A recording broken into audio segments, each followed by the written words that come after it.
कोई student sir बता दे couplet I means very जो हैप्पी, कोई मुझे बताएगा तो मैं खुश हूँगा। आइएम्बिक पेंटामीटर बता दे, कॉपलेट बता दे। जब इस बच्चों को समझ ही नहीं आ रहा तो मैं कहता हूँ बेकार है खपना फिर, कि पहले तो आप उनको कंसेप्ट क्लियर करें कि वो पढ़ क्या रहे हैं बेचारे। ह्यूरिक कॉपलेट,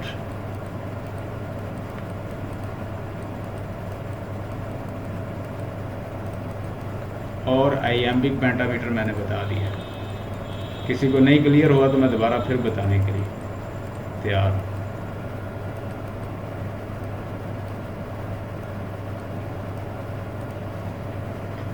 मेरे स्टूडेंट ने एक दफ़ा मुझे एक बात बताई थी कि सर जिसने आपके पास पढ़ लिया वो हो जाता है विटी, उसे कंसेप्ट आ जाते हैं, तो जब वो किसी और टीचर के पास जाता है तो वो जाके ये क्वेश्चन ज़रूर करता है।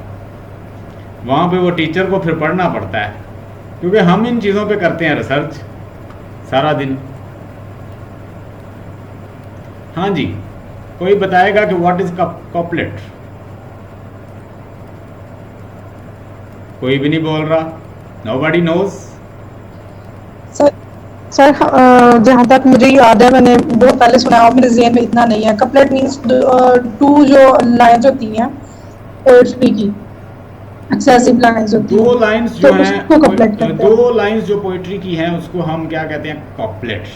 लेकिन वो हीरोइक कॉपलेट और राइमिंग कॉपलेट कब बनेगा? अगर वो राइम्ड हैं टू लाइनें तो फिर हम उन्हें कहेंगे हीरोइक कॉपलेट। अंडरस्टैंड? बस इतना फ़र्क है। कॉपलेट कोई भी टू लाइंस है पोइट्री की, लेकिन हीरोइक कॉपलेट तब बनेगी जब वो दोनों भी राइम्ड हो जाएंगी। अगर दो ही कॉपलेट आपने दो लाइंस लिखी हैं वो अगर राइम्ड हो जाएं तो हीरोइक कॉपलेट। बस इतनी सी बात। The poems elaborates on the original stories and renames the Selene, Cynthia और आर्टिमिस भी इसको कहते हैं, मून गॉडेस को, उसके बारे में इस यहाँ पे डिस्कस किया गया। मैंने बताया कि शेफर्ड है, उसे वो सोता है, उसे मून गॉडेस आती है, वो उससे मोहब्बत हो जाती है, वो बताता है अपने सिस्टर को कि वो कितना प्यार करता है मून गॉडेस से, उसको फॉलो करता है, परस्यू करता है, चेज करता रहता है। और ये इसने किसको डेडिकेट की थी? चैटर, वो जो उसका दोस्त है एक राइटर ही है, उसका नाम है थॉमस चैटरटन, इसको उसने डेडिकेट की है ये। It start by paintings rustic scenes of the tree. अब वो चूंकि ब्यूटी से प्यार करता है तो वो क्या ब्यूटी कहाँ पे फाइंड करता है? रस्टिक सीन में। रस्टिक सीन कौन से होते हैं? विलेज के सीन। रस्टिक सीन लेता है, पेस्टोरल सीन लेता है, ये सारे विलेज के सीन होते हैं। नेचुरल सीन लेता है इसके अंदर, ठीक है, रिवर के सीन लेगा। और the shepherds gather around an altars and pray to the Pans and gods. God of shepherd जो है उससे दुआ करता है। हर किसी के गॉड होते हैं, वेजिटेशन उनका गॉड है।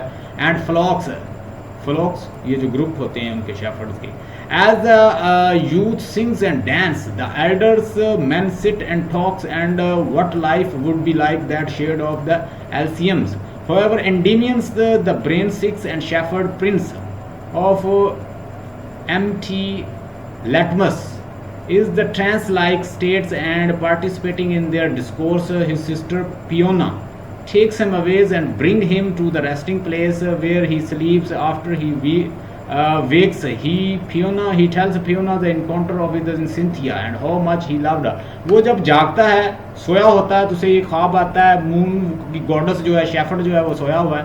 शेफर्ड को क्या ख्वाब आया कि उसने मून गॉडेस मून को देखा है, ठीक है, मून की गॉडेस को देखा है, सिंथिया को, और वो उसके ख्वाब में आई है और वो मून गॉडेस से कितना प्यार करता है वो अपनी सिस्टर को बताता है और उसको परस्यू करने के लिए निकल जाता है। The poem is divided into the 4 books. इसकी 4 किताबें हैं, ठीक है। हमारे कोर्स में सिर्फ कितनी है, आप चाहें तो इसको पढ़ लीजिएगा नॉलेज के लिए। हमारे कोर्स में 1 से 50 लाइन है बस। सो हर लाइन, हर जो बुक है उसके अंदर 1000 लाइन है, ठीक है। और इसका मतलब है कि पहली बुक्स की 500 लाइन हमारे कोर्स में। Book 1 gives Endymion's account of the dreams and experience and related to Peona's, which provides a background for the rest of the poems. In Book 2, Endymion's ventures into the underworld and search। अब दूसरी book में वो ऐसे travel करता जाता है और वो क्या करता है, अपने टारगेट को फाइंड करने के लिए मून गॉडेस के पीछा करता है। उसका आखिरकार उसे एक इंडियन लेडी